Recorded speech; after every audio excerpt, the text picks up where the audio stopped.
You may remember a couple of years ago, Bloomberg took the unprecedented step of suing the Federal Reserve. Our case was about gaining access to information we believed should be public. Here, then, are the fruits of our efforts.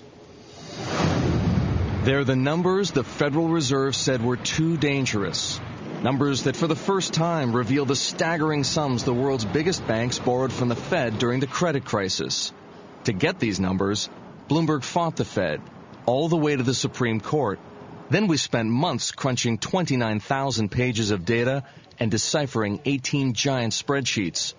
Here's what the Fed didn't want you to know.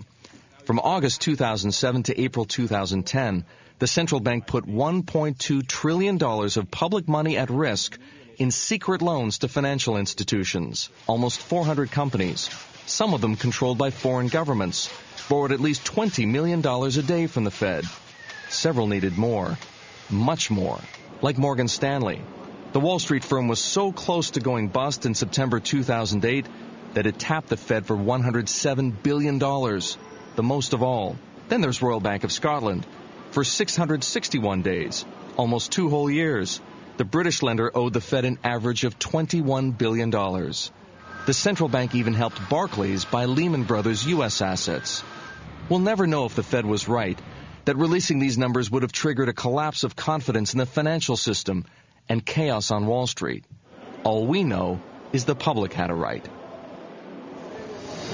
Let's dig deeper now into those secrets of the Fed. Sarah Eisen is here to name names, the banks that borrowed the most, and even some companies that got in on the action. Sarah? Eric, $1.2 trillion of public money from the Federal Reserve at the worst of times. Let's check out where it went. Here are the banks. Morgan Stanley borrowed the most during the crisis mode, $107 billion at the peak. It's almost 3 times Morgan Stanley's total profits over the last decade. Citigroup, Bank of America, even Goldman Sachs, which in 2007, by the way, was the most profitable firm in Wall Street history, borrowed $69 billion. Now, Morgan Stanley may have borrowed the most at the peak, which you can see right here. But actually, in the purple, you can see Citigroup borrowed for longer. From the first day of the program, Citi was in debt to the Federal Reserve 7 out of every 10 days from August 2007 through April 2010. Now, we also found out that companies borrowed from the Fed as well, led by General Electric, $16.1 billion.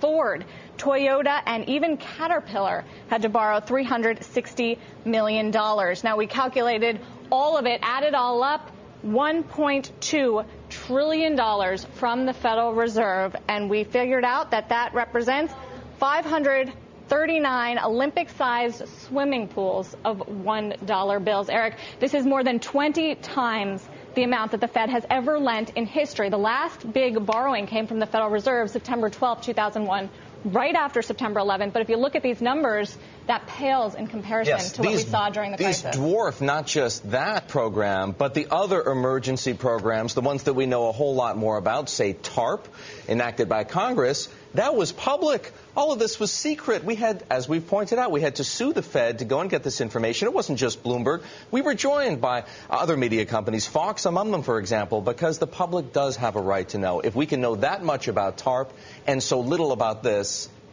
something feels not quite right. And the Federal Reserve had said multiple times that it did not want to reveal the names. It did not want to stigmatize these banks and make them look like they were in weak positions.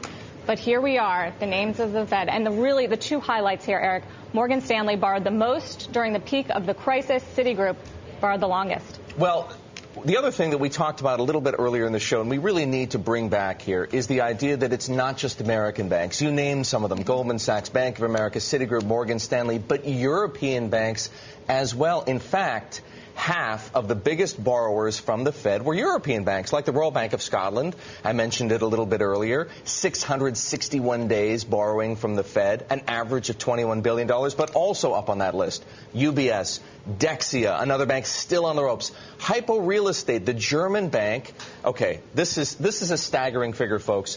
Hypo Real Estate borrowed $29 billion from the Fed. It only had 1,336 employees, so that was equivalent to $21 million per employee. That's a loan from the Fed to a foreign bank. It's not even to an American bank. So the Fed clearly was backstopping the global financial system, and maybe that's one of the things that they didn't want us to know. They also lent to foreign governments, which you can find all of this, by the way, on Bloomberg.com. We have a great graphic representation of how much each bank took from the Federal Reserve and foreign governments, including Korea and other governments that had to tap the Fed's loan facilities. It's an important point also that this was not just one program. This was a series of multiple programs.